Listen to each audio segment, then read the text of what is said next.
I thought I saw a flying rat. But anyway, guys, this is Panda. I'm the Panda photographer, and I kind of want to open up about this whole New York experience, homeless situation. And I'm not gonna lie to you. I have been giving people a lot of criticism about their jobs here in the city, especially the outreach, because sometimes they just give you false hope. So, like today, nice young lady, by the way, really nice. But I was just explaining to her, like, you see me all the time, as you said, and I asked her, then what's the point giving me false hope when you're gonna put me in a situation that's gonna jeopardize everything that I worked so hard for? And she couldn't answer that. So, with that said, everyone, I'm the Panda photographer, and we are in Columbus Circle. We are in New York City, and I have to open up and be honest about my New York experience because I don't want to accuse every New Yorker for treating everyone bad. As I said before, there's some really good people here, but when it comes down to like I said, the outreach, I just feel like they give you false hope. When I explained to her like you're gonna try to put me in a place that I don't want to be, and I'm gonna be the one that's gonna be the one that's gonna sacrifice or get robbed or get bullied or even get jumped in the process. And I told her, you know this goes on in your programs. You know this goes on in your shelter system. Then why don't you guys do something about it? And then I said to her and her partner, what's the point talking to us when you do not have a place for us to stay in the first place?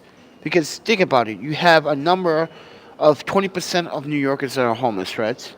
You have over 200,000 people, and you only barely have shelters to put those 200,000 people.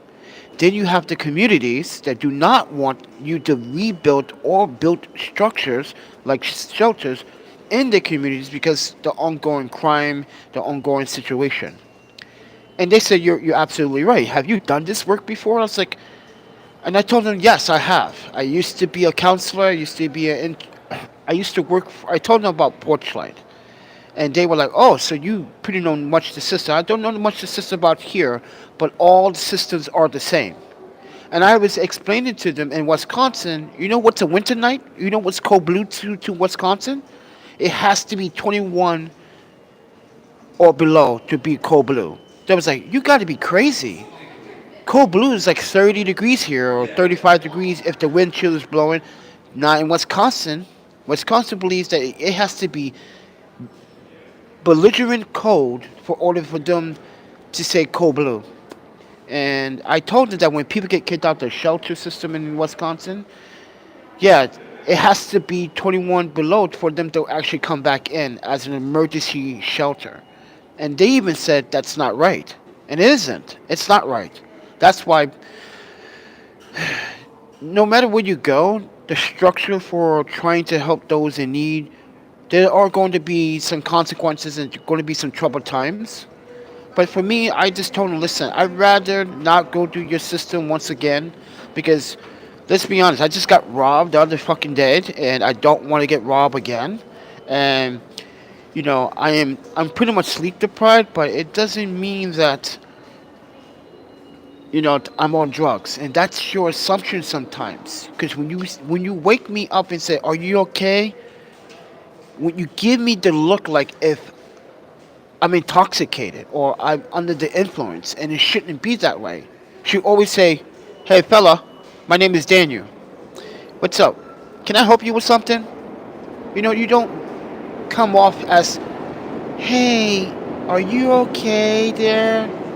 It makes me feel less a human being than I already am right now. It does. It makes me feel less. So I want everyone to take this with a grain of salt. That I do my best to survive without support from their system because their system doesn't work 50%, 75% of the time for a lot of people.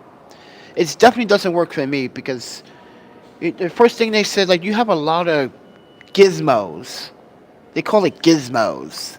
And I said, yeah, I have a lot of gizmos. So are you going to literally put me into the shelter with these gizmos and literally sacrifice for a statistic? And she said, no, I'm not going to do that. And said, then why even try to help me with that when you know that the statistic is you don't even have a place for me to stay? Why don't you guys put some of these good homeless people and the homeless, especially the senior citizens, into hotels for the night or two? It doesn't cost that much. There's hostels everywhere in the city, but some hostels have protocols. And I get it. You cannot be a New York resident, and that's this is the thing about hostels. Everyone, you have to understand. Most hostels here in New York City, you cannot be a New York resident to stay inside one of those hostels. That's why I'm fortunate enough to stay in those hostels because I am not from New York City. But I just try to give them a sense of reality that, listen, like I'm disowned from my parents. Okay, I get no help from them whatsoever. And the last time I got some help from them was, what was it? February of 2021 when they wanted me out of San Francisco. So, and they did that out of just like desperation to get me out because they don't want to see me get hurt or they don't want to see me on the news dead. Let's be honest about that. But New York City is not so far from San Francisco either. New York has, in San Francisco, there wasn't much gun crime. But here in New York City, there's a lot of gun crime. And as I posted on Instagram, if you didn't read my Instagram, the Bronx DA released a 16-year-old cop killer back on the streets. That's not fair to the community. He's not just an attempted murderer, but, you know, he could do this to any citizen in New York City. So when I talk about New Yorkers and how New Yorkers are just sometimes they act like they entitled. I don't mean that for everyone. And I recently came across someone today as I was trying to get into the elevator. The woman was standing right in front of the elevator. I said, "Excuse me," and she still standing there. So I just like walked around her and pressed the button. She goes, "You don't push me." I said, "I never even touched you. There's a camera right there. There's a camera right there. I never even touched you. What's your argument here?" This is the problem here. You don't treat people as if you're entitled to do what you want. First and foremost, I told her, first and foremost, you know I'm right. Because you actually are blocking a substructure for commuters to get in and out. That's another problem you have to face on your own, lady. And you have to admit that you are wrong. You're blocking the pathway where people have to walk. And this is coming off with this. She stopped and then she started coming up with this, God, that. And I was like, listen, this has something to do with God. This has something to do with using your common sense. And the lady was just out of control. And today, well, about an hour ago, I go into the Monaghan train station to use the bathroom. I kid you not, guys. Check my Instagram. When I post what I post, because I just saw some weird stuff in the men's bathroom, I literally saw a man giving another man oral head. I kid you not. I was like, I'm out of here. I just needed to use the bathroom now. I don't even need to use the bathroom anymore. And mind you, it was two homeless men. One looks like a drug dealer. The other one looks like, I'm sorry to say, but an addict. So, and the addict one was given the oral.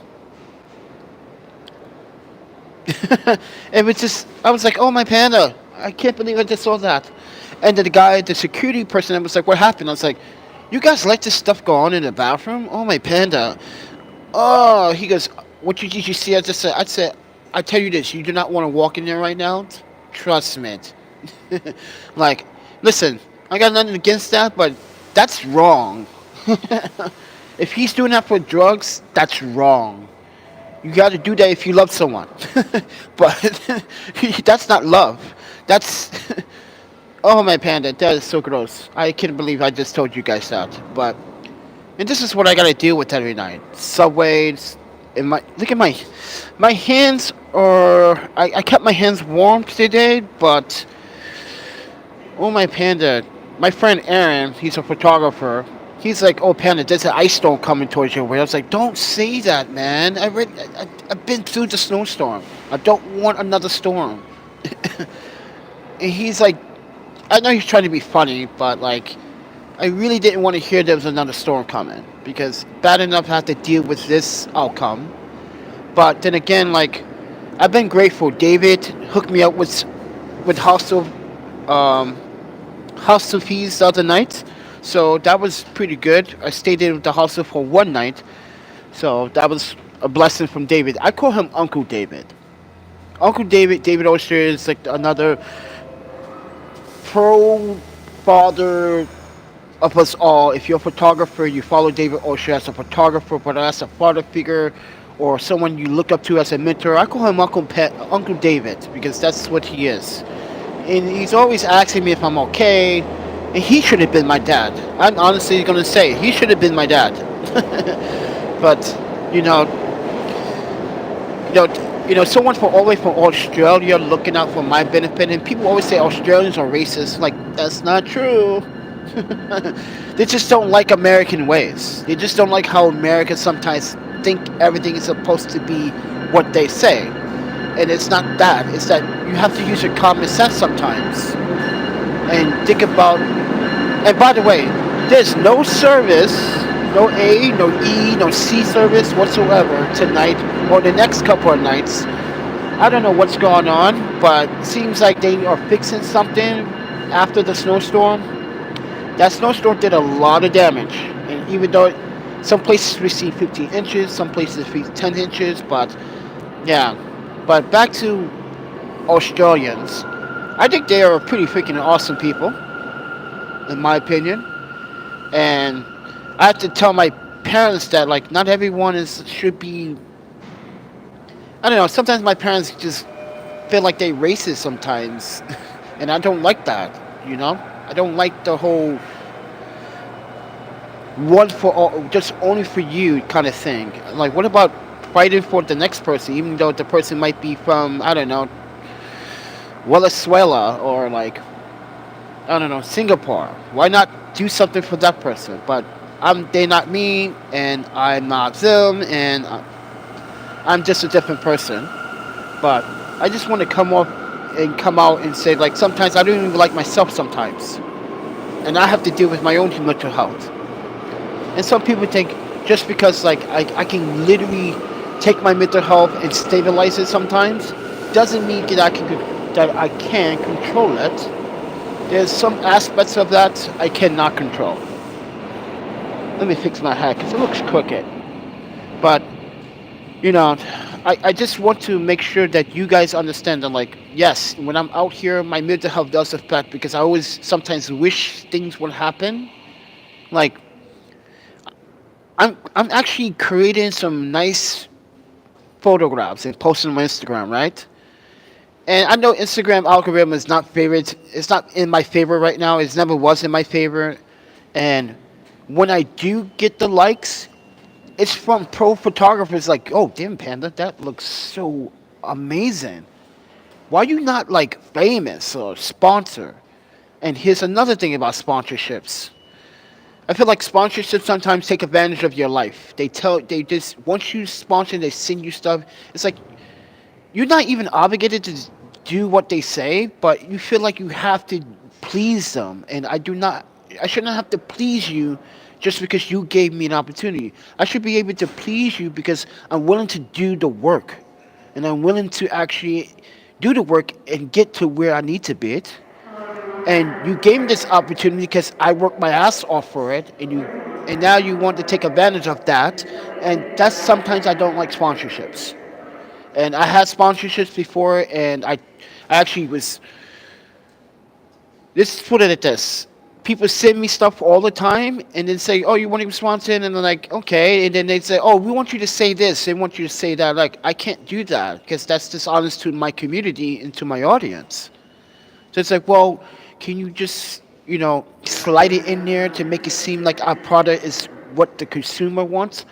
And honestly, as a consumer myself, sometimes it's not what I want. Maybe I want someone to be honest about the product so I don't have to waste my time and money and effort. Or I want someone to tell me the ins and outs about a product for a long period of time. I don't want someone testing the product for 2 weeks. This is why I like certain YouTubers, like certain photographers that actually play with the gadgets for long periods of time and say, hey, I had this about 30 days and I had it for about 60 days now, and it's time for me to just tell you guys my honest opinion about this new Canon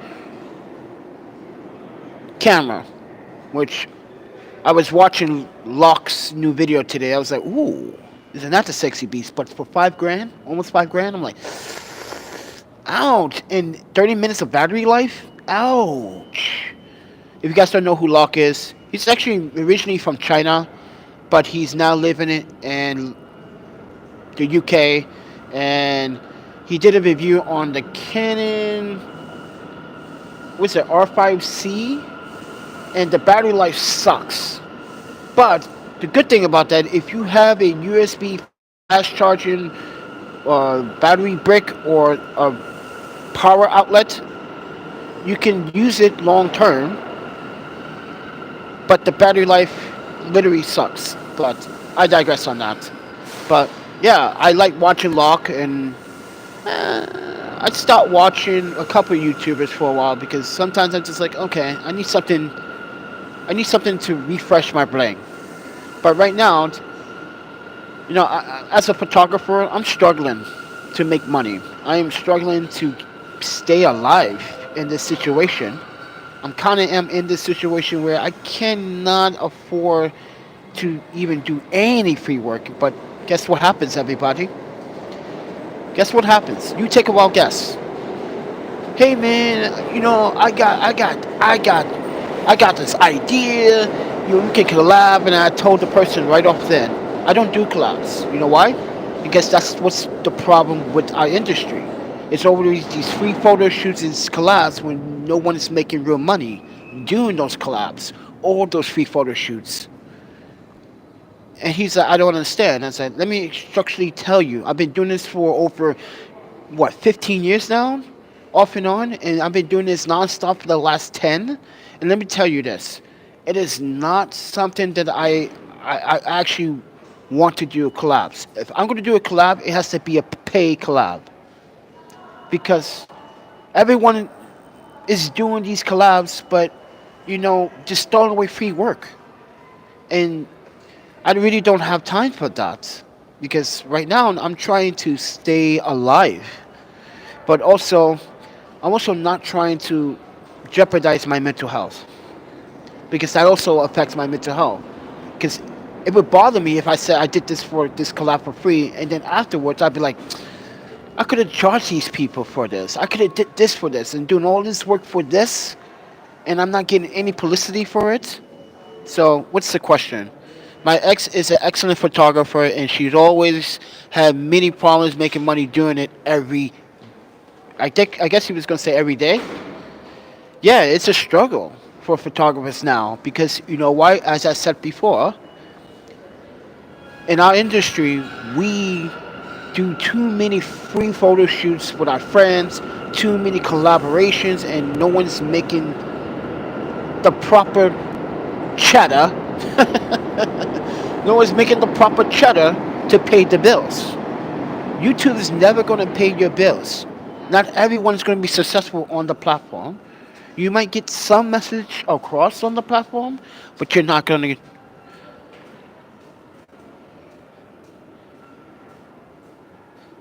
So I'm just having. I see your question. It's just everyone was. Yeah. And this is why I do not. Let me read his comment. This is who cares. He goes, everyone wants her to do it for next to nothing or for free.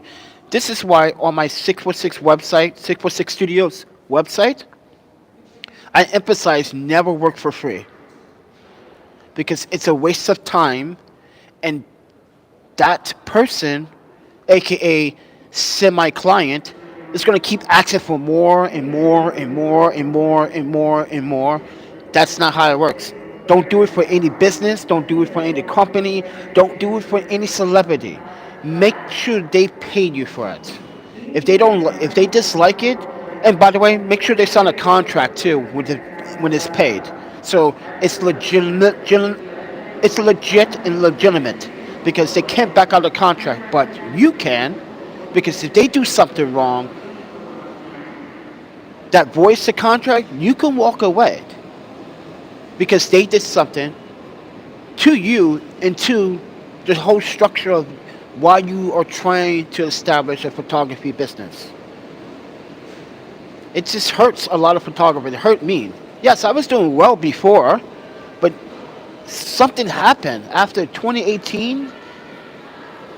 Things got a little bit sideways for some reason. I started working for Porchlight. I started working for the state of Wisconsin. I was more focused on that. Even though I was still doing YouTube videos, I was doing less portraits and less this and less that. And that's the problem with when I want to talk about my mental health. That's what was bothering me. It's like, what do I really want? And my dream was to like make people happy. I want to give people photos, but I also want to get paid for doing it to show them that I'm your guy. If I'm not your guy, I know someone else that can do it. And maybe that photographer say, "Hey man, you gave me that job paid well. So here's a little side bonus for you for hooking me up." But it's not like that in these days. Everyone's out for the grind, and I don't blame them. But don't ever ask a photographer to do work when they spend money on subscriptions on software, and then buying editing software, and then buying the lenses, and then buying the cameras, then buying the hardware to actually get the software to properly work properly.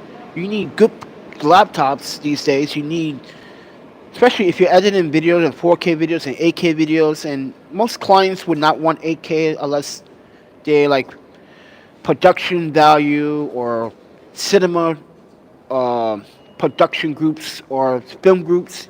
That's a different story. But wedding photographer, wedding photography, the client is not gonna care if you give them even 1080 60p, or because what it really matters is the work has to be exceptional. If it's exceptional, it's satisfactory. And who cares says, yes, her camera and her printer and her photos, she spent thousands of dollars on it. Yeah, you're right, who cares?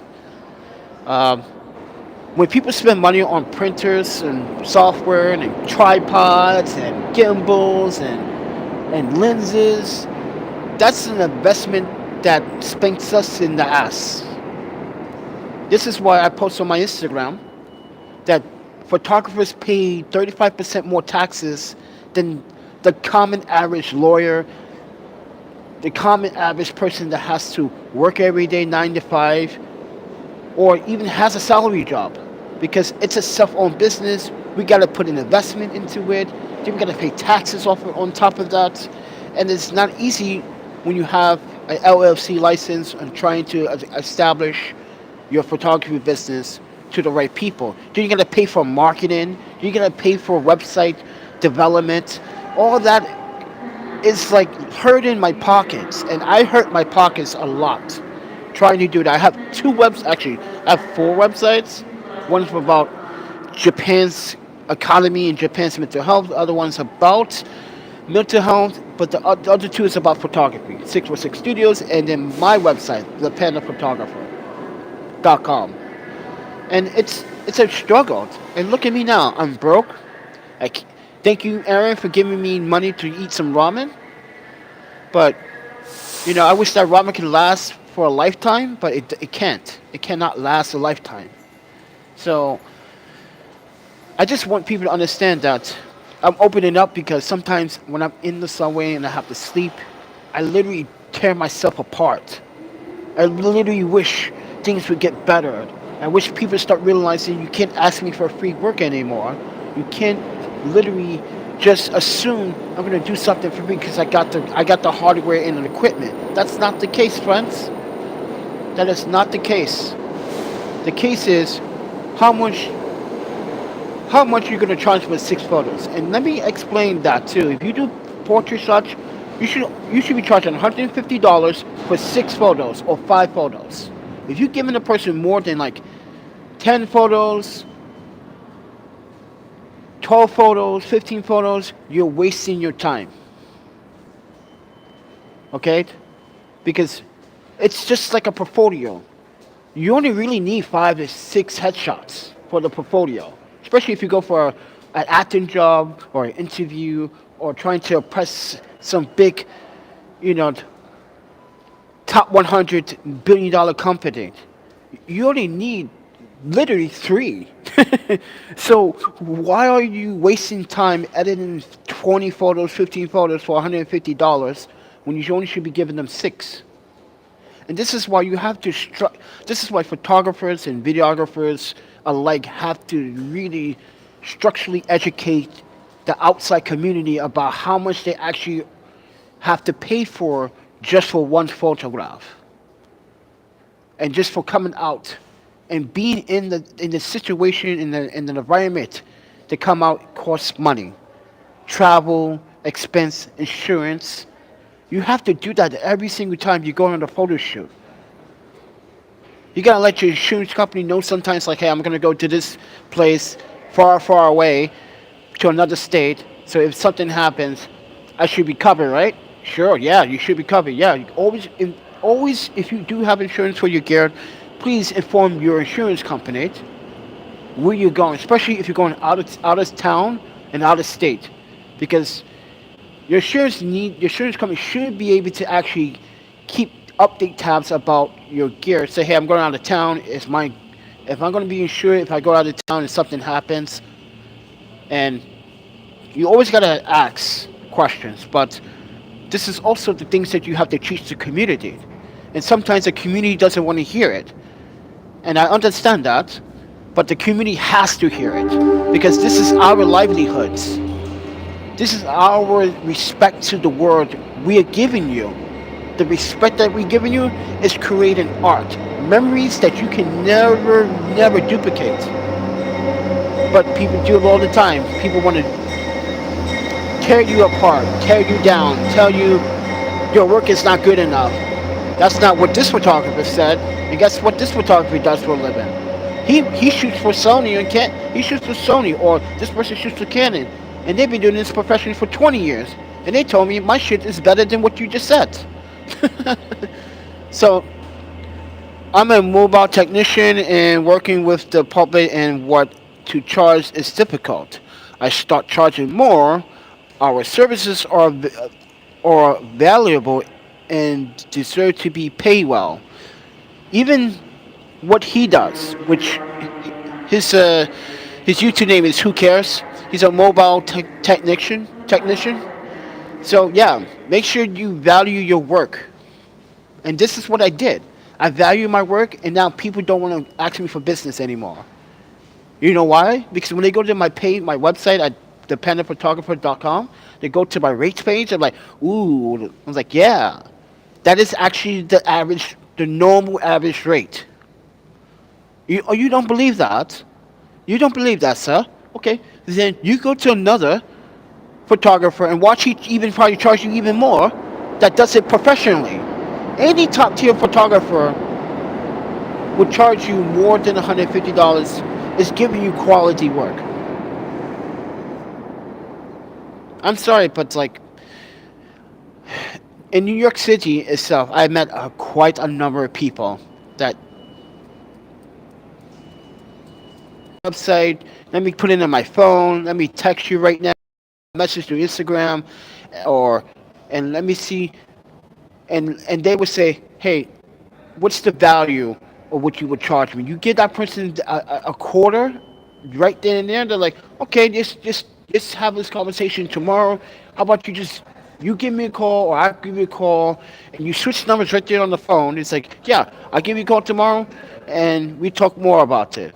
It's like, do you? And if the client says, "Hey, I know most photographers or videographers, are you doing a contract to protect your work?" Then yes, I am. Like, okay, great, because I need to follow up with my taxes. See, someone that does that is a legitimate client, because people just don't give money and what out. Like, is this? Oh yeah, this is you got to do your taxes every year, right? So you got to account for everything that you spend. So this is why you have to look in the right places. And I thought New York City would be the right place because I have came here before and done business here.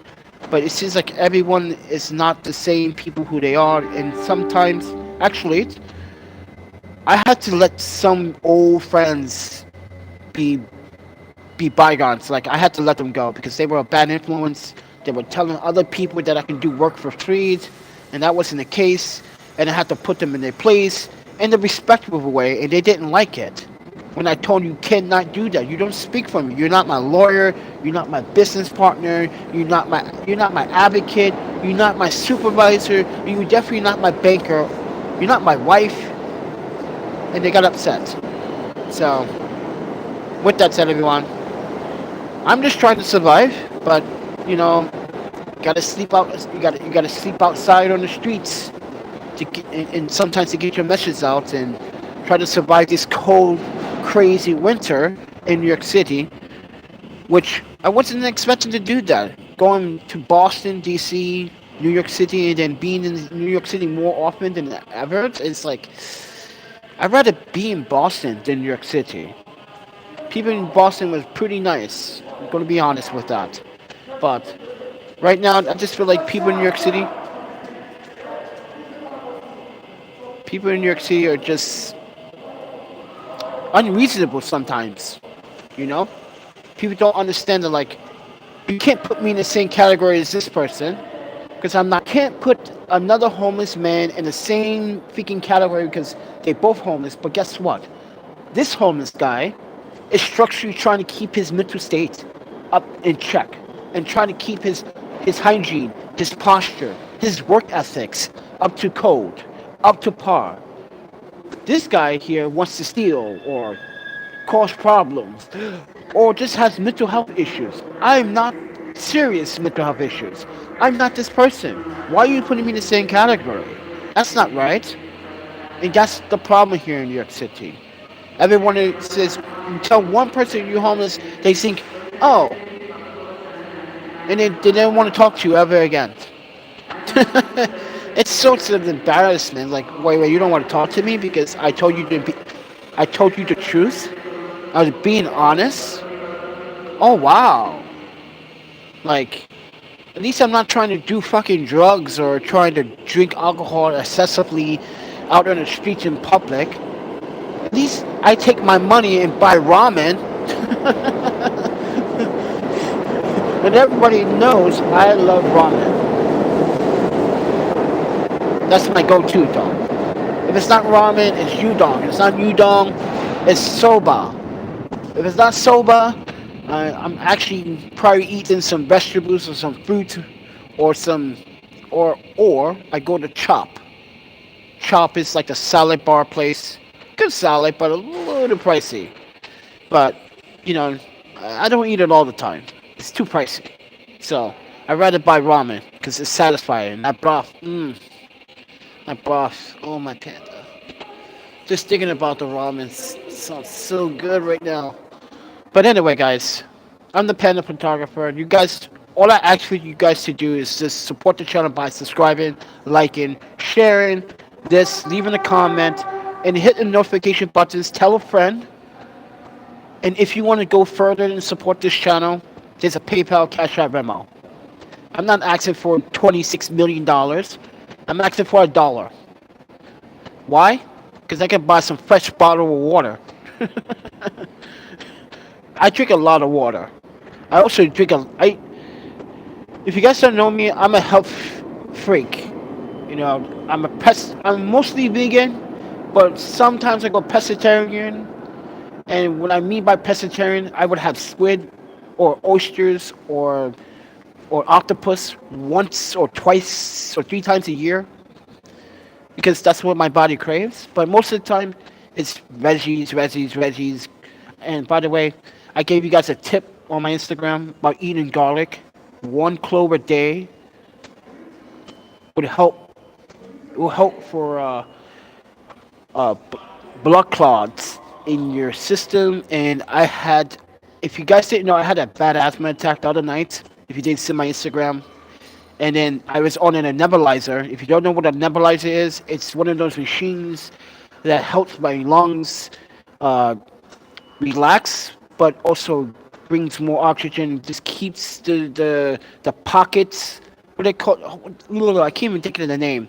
So in your lungs there are pocket cells that help oxygen flow through, and they were so tight because of the cold weather. This cold weather's been getting to me lately. So, but yeah, I ate a garlic, and I was like, oh yeah, that's right, I can eat garlic. I got garlic, and like an hour later, that one clove of garlic made me feel better. I'm not saying it's a treatment to asthma, but there was something wrong in my body other than it really is something that I need to be watching out for when it comes down to my health when I'm out here on the streets of New York City for right now, because I do have a plan to leave New York City. I don't think this is the city for me. I'd rather go back to Vancouver. I'd rather either go back to Wisconsin. It's much safer, in my opinion. Like, oh yeah, by the way, they took my clothes. I passed out. I fell asleep and they took my clothes. So I was like, okay, you can take those clothes, you stupid imbeciles. But this is what my life is technically right now. It just sometimes I just don't. Sometimes I just don't know what to do. This is why I don't know. I look for advice from other people, and sometimes when I ask for advice, sometimes people give me the bad advice. So I have to take advice from the people that actually are doing something that are changing the world and see what they are doing. And right now, I'm just trying to do the best that I can in order to survive this pandemic of homelessness. Homelessness is a pandemic, believe it or not. It should not be taking place in our society, in our world, but it's a way of controlling people. It's a way of telling who deserves and who does not deserve. And mind you, I traveled the world. I had a good time. My last 38 years was crazy. Yeah, 38 years of my life, I had a good time. I'm not gonna lie. I'm 41 now, but 38 years traveling. I was like, yeah, I've seen that before. I've been there. I don't want to go there again. Maybe in the next year or two. I want to just go to somewhere new. And then now, when I want to go to a troubled city or a city itself, then I know it's not going to be in my favor. I just have to take the risk to see what's going to happen. But I didn't expect people to do what they did. You know, I've been to enough troubles and problems last year. I got my face burnt. If you guys remember that and what happened to me in Milwaukee. Crazy woman on a city bus threw hot water in my face. I had scars. My face. I had no vision in one of my face in my eyes. My whole entire face was. This is why I was wearing those eye patches. And like that financially cost me. If that never would have happened, I'm pretty sure I would probably have some money left over. But those medical treatments were not cheap. So yeah, but I have 20% battery life, guys, and I don't want to keep you guys up too long. But I just want to tell you guys, you know, I'm not the only YouTuber that's homeless, but at least there's YouTubers that live in a car. I don't have a vehicle at this time, so and I kind of am paranoid about driving once again because if you guys didn't know, I got into a car accident a couple of years ago in Japan, lost my sense of smell and taste, so I'm kind of I, I don't even want shotgun. I'd rather sit in the back seat. That's how kind of paranoid I am about. But if I get in your car and I say I want back seat and it's just the two of us, don't take it personally. Just a thing. that happened to me, and it's traumatizing. So, but yeah, and just wanted to share my stories with you guys so you guys can understand. Like, I'm gonna keep trying my best every day to try to make as much possible moves and try to get people to understand that my work is important. And I want you guys to go to my Instagram. It's, everything's down in the description below. Go check my Instagram out. This is the Panda Photographer. Same thing as on the YouTube channel. And check out my work. If you do like it, just give me a love, give me a heart. Buy a print of one of those cityscape photos. Yeah, please let me know. I do two designs. I do fractal, which is on glass, and I'm looking into mint. Mint is another kind of glass, but also they have canvases for cheaper. But the glass is amazing, guys. Oh my panda, the way they do it is like, ooh, yeah, like yeah, that's going on my wall. But yeah, but yeah, guys, that's I'm trying to sell prints now, and it hasn't been very successful. People said they was gonna buy prints, and then they said now they can't buy the prints. I'm like, oh, give me a break. But with that said, everyone, I'm the Panda Photographer.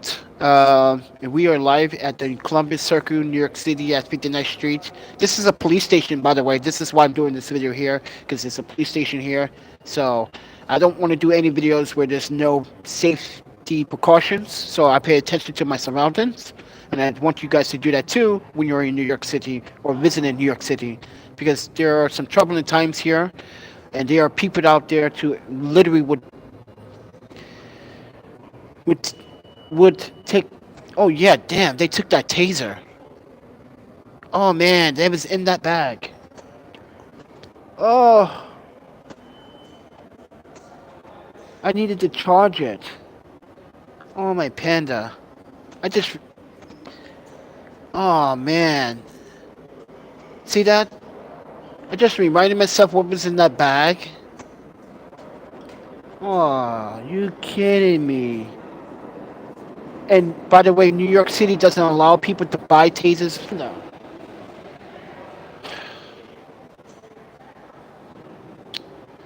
I even forgot I even had that thing. I used it twice. But with that said, everyone, if you guys want to contribute, please do. Just subscribe, like, and share. I just appreciate it. Give this video a thumbs up. Share with your friends. If you know someone that would give me an opportunity or have a job, I'm good at tech too. That's another thing. I can fix not fix anything, but when it comes down to computers, oh yeah. I'm like, I know what's wrong with it.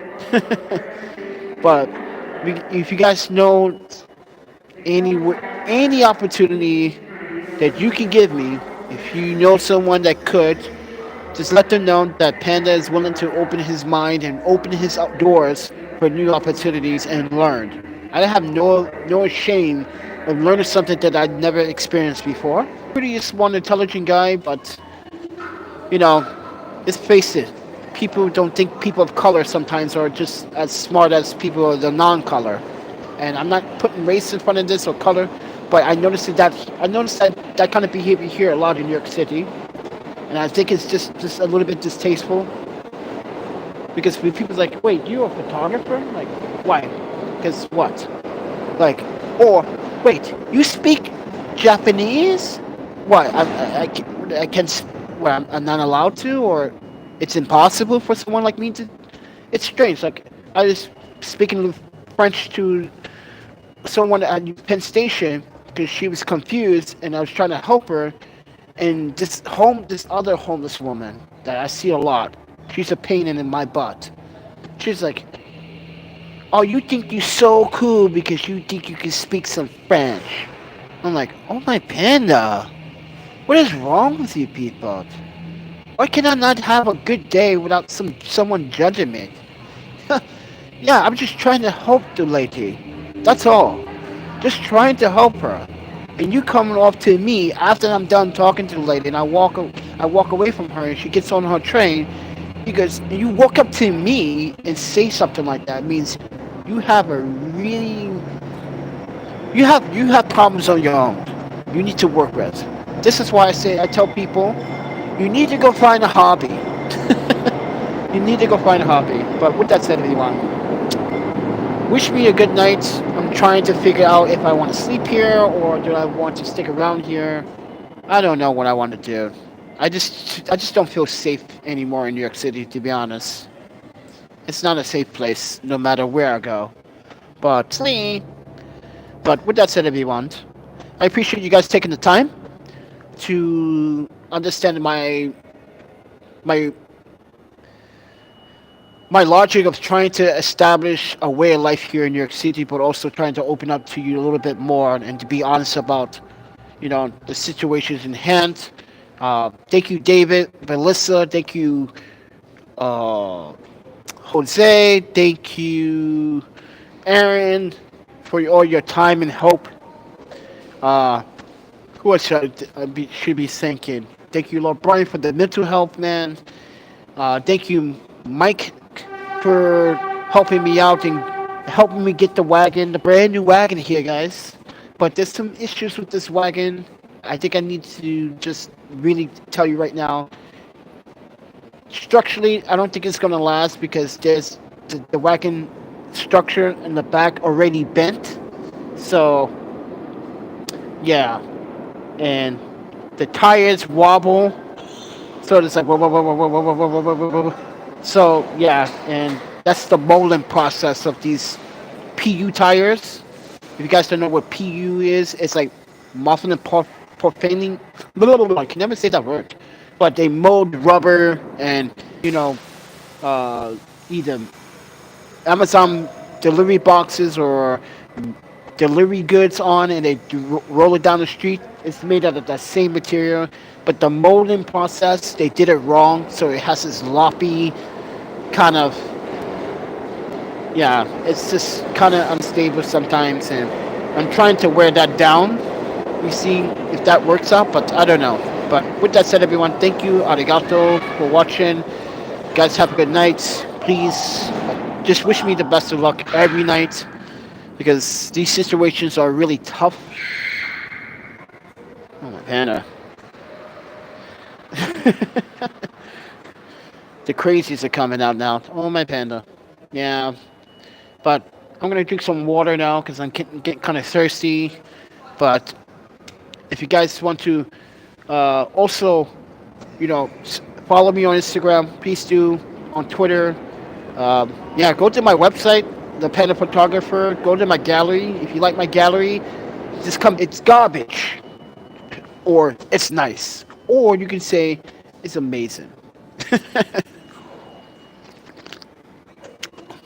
Wow, I'm so thirsty. Jesus, man. I drink a lot of water, but I don't piss a lot. Where's that water going to? But anyway, I also want to say this. One more thing. One more thing. I promise. I just made a video about Dr. Squash soap. I'm telling you, I've been homeless using that soap, and oh my panda, the best soap ever. I don't even go to public bathrooms to use the soap from the public bathrooms. I left a notation in the descriptions of that video why you should bring a cube of that Dr. Squash soap everywhere you go. If you go to a restroom, anywhere, use that soap because it's going to change the way your hands dry up. And look at that. I've been in the cold. Look at my nails. See that? That's some beautiful nails. Look at that. Look at my hands. Not even dirty. Look at that. I bet you my ass cheeks right now are not that dirty too. I'm just trying to make you guys laugh, that's all. But I'm serious about the soap though. The soap is amazing. You use it, I've been using it for 90 days. You have to use it 90 days straight. Don't use any other soap. I don't care, it's hand soap. Use the soap to wash your hands too, all the time. Cut it in cubes or slices. Bring a little cube with you when you go out to dinner dates or whatever you do.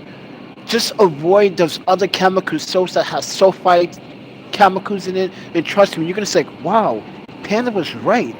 This soap is really changed the structure, how my skin reacts to the weather, and it's not drying up." As guys, look, It's not let my hands dry. It's literally stained like I'm not ashy. I'm serious. I am so serious. Not even ashy. It's crazy. I looked at my legs because that's my legs get ashy the most there. Like right here on the shin part too. It gets a little dry, but like not like before because I'm gonna be honest with you. When I was using the other soap and I had my leggings on and I take my leggings on, the shit would have flakes flying all over the place. I'm like, oh my god, it's smoky in here. What the? And now when I use the Dr. Squash soap, I take the leggings off or the long johns or the thermals. I'm like, wow, there's less flakes.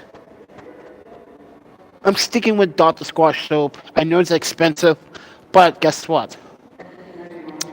Dr. Squash or someone is sending me free on the house. So I'm happy about that. So, because I don't have money to get any more, I'm just going to use the ones I have left. But I'm so happy that someone is actually sending me 3 more. Oh, my panda really works. Especially, I recommend it for any homeless person to use it too. If you're homeless, that soap would change the way your skin reacts. But I also recommend eating healthier, 1 garlic a day, 1 clove of raw garlic a day for the next 30 days and watch. You're going to feel great. I also take. Wait, guys. I hope I got more time because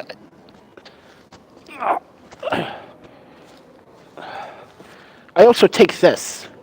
This is called Bio Complete 3. This is helping my stomach have a coat. But if you guys know what this does to your body, it gives you. This is why I'm so energetic all the time. This. And I take my vitamins. So I have my asthma pump. I have my heart reader and lung. Whoa. This is my heart reader and my lung depression device. Tells me how much oxygen I have in. So I have to have that with me. So yeah. So just want to let you guys know about the Dr. Squash soap. But it's amazing to try it. I'm not trying to do a plug for Dr. Squash, but man, using that soap makes your it makes your skin feel much better. I'm honestly going to tell you that right now. But anyway, guys, I'm going to let you guys go. I see someone pretending to be on the phone looking over here at me. See, that's another thing that you have to pay attention to your surroundings. It's a lot of people that have a negative intent when they see stuff like I just have my phone on my tripod, and they're like, "Ooh, can I get money off that? Do you want an ask from Panda? Because I can give you one." But with that said, everyone, I appreciate it, and for you guys listening. And like I said, just subscribe, just like, just share, leave a comment.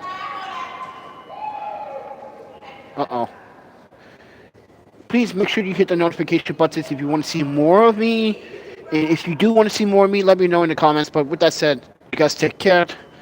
Have a good night. And I see you guys in the next one. Montenay.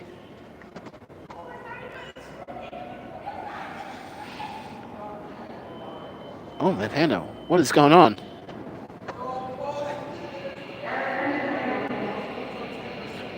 Oh, my panda.